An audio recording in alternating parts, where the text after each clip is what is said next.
नमस्कार। मैं doctor MV. Rajeshwari Jaynagar के एन.एम. कैरवी महाविद्यालय की ओर से आपका स्वागत करती हूँ।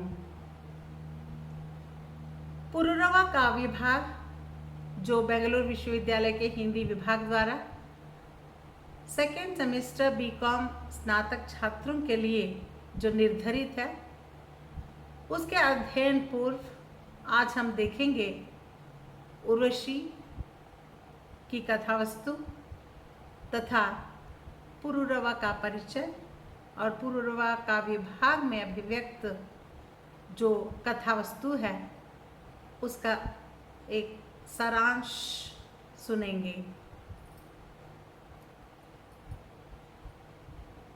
रामधारी सिंह दिनकर ओजस्वी युगचारण कवि के रूप में ही अधिक प्रतिष्ठित है। राष्ट्र कवि दिनकर की सर्वश्रेष्ठ कृति है उर्वशी, जिसका प्रकाशन 1961 ईस्वी में हुआ।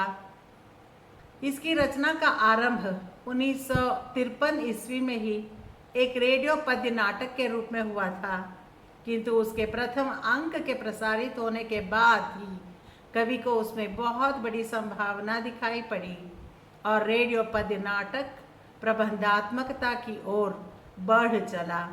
यह प्रबंध काव्य कवि के 8 वर्षों की अनवरत साधना का फल है। उर्वशी दिनकर जी का कामाध्यात्म संबंधी महाकाव्य है, जिसमें प्रेम या काम भाव को आध्यात्मिक भूमि पर प्रतिष्ठित करने का प्रयास किया गया है। इसकी विषय वस्तु इंद्रलोक की अप्सरा उर्वशी और इस लोक के चंद्रवंश के राजा पुरूरवा की प्रेम कथा पर आधारित है।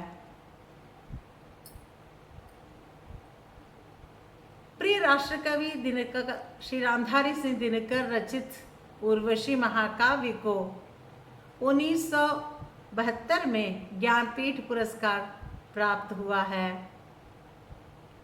उर्वशी के तृतीय अंक से कुछ अंश हमारे पाठ्यक्रम में निर्धारित है। उर्वशी और पुरूरवा की कथा भारतीय साहित्य में विभिन्न तरह से कही गई है। ऋग्वेद और शतपथ ब्राह्मण में इतना ही ज्ञात होता है कि पुरूरवा उर्वशी ने पुरूरवा को विरहोन्मत्त छोड़कर चली गई थी। दिनकर के काव्य में उर्वशी चक्षु, रसना, घ्राण आदि कामनाओं का प्रतीक है और पुरूरवा रूप, रस, गंध, शब्द, स्पर्श से मिलने वाले सुखों से उद्वेलित मनुष्य का प्रतीक है। इस काव्य में काम और प्रेम को आध्यात्मिक धरातल पर स्वीकार किया गया है। इंद्रियों के माध्यम से अतीन्द्रिय धरातल का स्पर्श यही प्रेम की आध्यात्मिक महिमा है। उर्वशी की कथावस्तु 5 अंकों में विभाजित है। प्रथम अंक में धरती और स्वर्ग की तुलना है। द्वितीय अंक में औशीनरी की मनोदशा है। तृतीय में उर्वशी पुरूरवा का प्रेम संवाद है। चतुर्थ में पतिपुत्रहीन उर्वशी की विवशता तथा सुकन्या का नारी जाति के प्रति संदेश एवं पतिव्रता स्त्री के महत्व का व्याख्यान तथा पांचवें उर्वशी के देवलोक चले जाने के पूर्व पुरूरवा के द्वारा व्यग्र होकर चले गए वीर रसपूर्ण शब्दों का अत्यंत सुंदर वर्णन किया गया है। उर्वशी कथन का मेरुदंड है यह तृतीय अंक। यहीं से कुछ काव्यांश हमारे पाठ्यक्रम में पुरूरवा नाम से निर्धारित है। तृतीय अंक में इसके आरंभ से ही गंधमादन पर्वत के रुमानी वातावरण में पुरूरवा और उर्वशी से मिलता है। पुरूरवा में प्रेम का प्रकाश फूटता है, उसका मन और हृदय दोनों आनंदित है। पुरूरवा और उर्वशी प्रेम के आस्वाद के साथ साथ अपनी अनुभवजन्य अनेक समस्याओं पर भी विचार करते हैं। उर्वशी अपना अनुभव बताती है कि पुरुरवा के अभाव में उसका क्या हाल था। पुरुरवा भी अपनी संवेदना को उसके सामने प्रकट करता है और उर्वशी के अभाव में उसका हृदय कितना सूना था।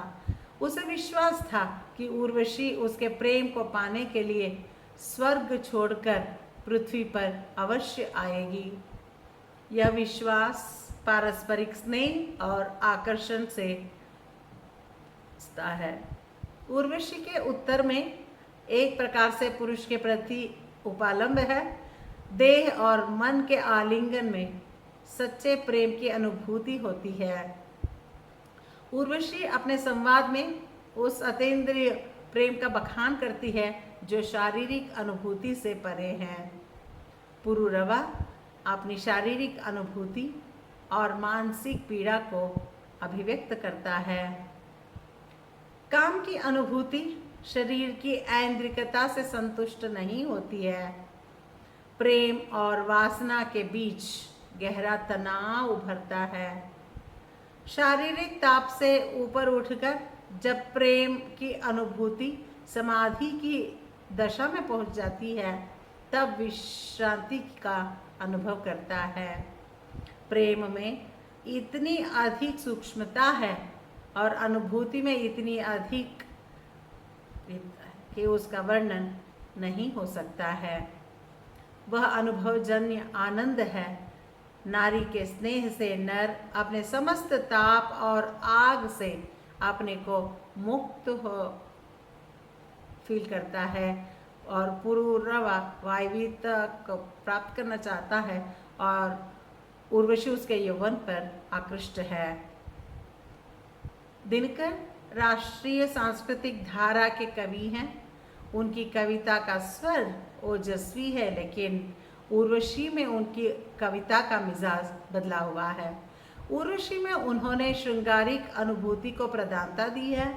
मानव जीवन में काम का व्यापक महत्व है। मनुष्य में काम का अनुभव शारीरिक ताप के रूप में होता है। मनुष्य का द्वंद्व इस बात को लेकर है कि वह उस ताप का अनुभव भी करता है और उससे परे भी होना चाहता है। उर्वशी पुरुरवा को छोड़कर चली गई थी। तब पुरुरवा उसके विरह में निरंतर भटकता रहा। तृतीय अंक में उर्वशी और पुरुरवा का पुनर्मिलन होता है। पुरुरवा में उर्वशी को देखकर काम की चेतना जागती है। पुरुरवा उर्वशी से अपना आत्मानुभव बयान करता है। पुरुरवा में उर्वशी को देखकर कामाग्नि प्रज्वलित होती है, ताप का अनुभव करता है। उर्वशी के सानिध्य में उसे उसके प्रति आकर्षण पैदा होता है। वह उसे खुलकर प्रकट करना नहीं चाहता है। यह मानवीय स्वभाव भी तो है।